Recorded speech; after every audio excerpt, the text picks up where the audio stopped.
Welcome back to Life's Chillin'. My name is Avital, and this week's Parshat is Parshat Shemini. Parshat Shemini opens with the Kohanim bringing the first offerings on behalf of the Jewish people.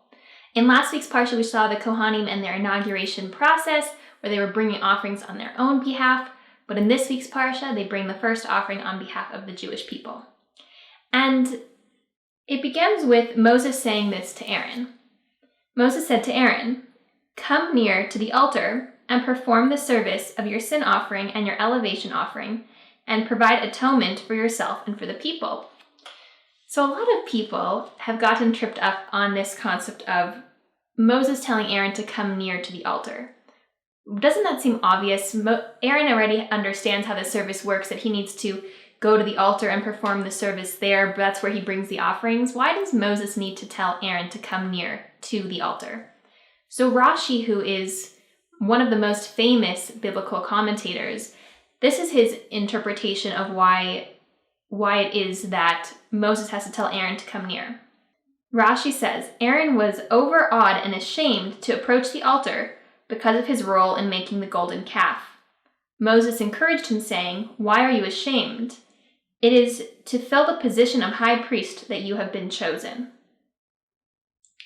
So Rashi is basically saying that, if you recall, Aaron, the sin of the golden calf, the Jewish people were panicked because Moses had been on Mount Sinai for too long, and they were concerned that who is going to be their intermediary between them and God, and so they asked Aaron to help them, and Aaron told them to bring him gold, and he put the gold into fire, and out came this golden calf that the Jewish people then worshipped. And so Rashi is saying that Aaron didn't feel like he was worthy. He didn't feel like he was able to. He was in such this position of awe and just feeling all around not worthy to be able to do this. And then Moses had to encourage him, saying, "No, come near to the altar. It is exactly for this purpose, to be the high priest, that you have been chosen." And then continuing on, just shortly after this in the Parsha, two of Aaron's sons, Nadab and Avihu, die. They are sort of killed while bringing an offering to God. And what Moses says to Aaron in this situation is, "Of this did Hashem speak, saying, I will be sanctified through those who are nearest to me.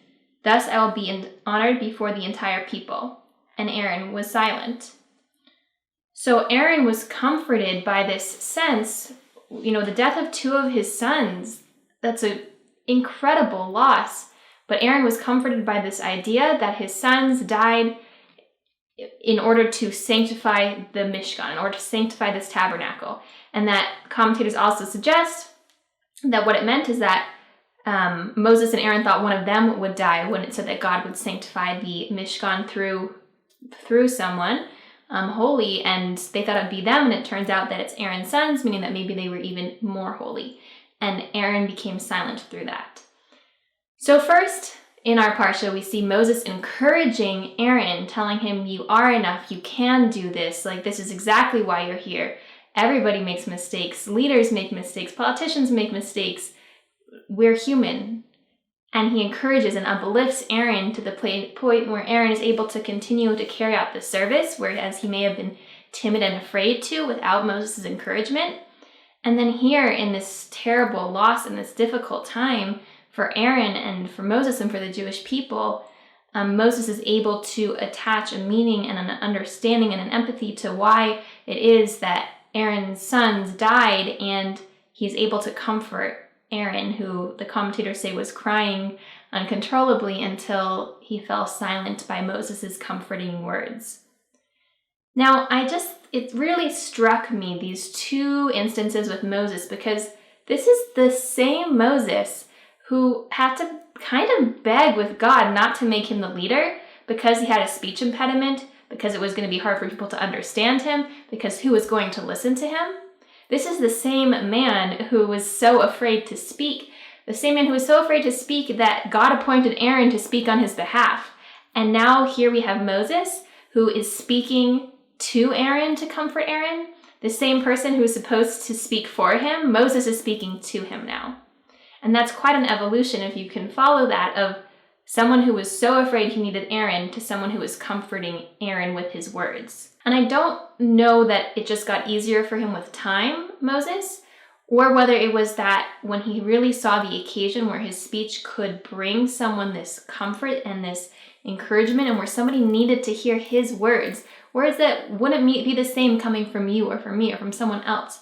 When Aaron needed to hear Moses' words, Moses overcame his inner struggles with speech in order to provide comfort and to share the words that his brother Aaron needed to hear.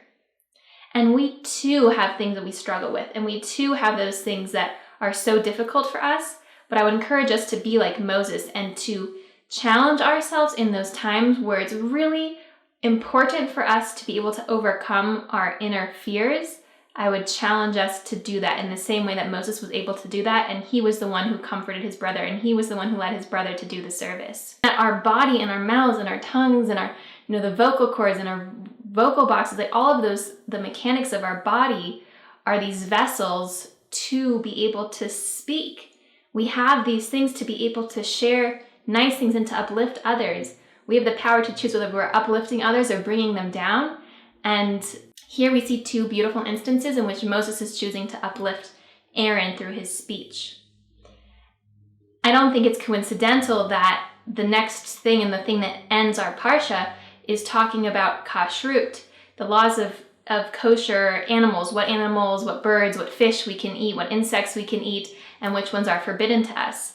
It is continuing this idea that our bodies are these vessels waiting to be filled with spirituality. We can fill them with goodness or we can fill them with evil. We have that choice that we get to make. And the Parsha ends with God saying about kashrut, right after kashrut, he says, "You shall be holy, for I am holy." So it's again this idea that by what we choose to let pass in and out of our body, whether that's ingesting food or bringing out speech, we have the power to make those choices to be holy. And God is asking us and telling us to let those be holy things because he is holy and we were created in the image of God. So therefore, what we project back should be a reflection of God's holiness. So I hope we can all take away that powerful lesson. I wish you all a wonderful week and a Shabbat Shalom, and I look forward to speaking with you next time.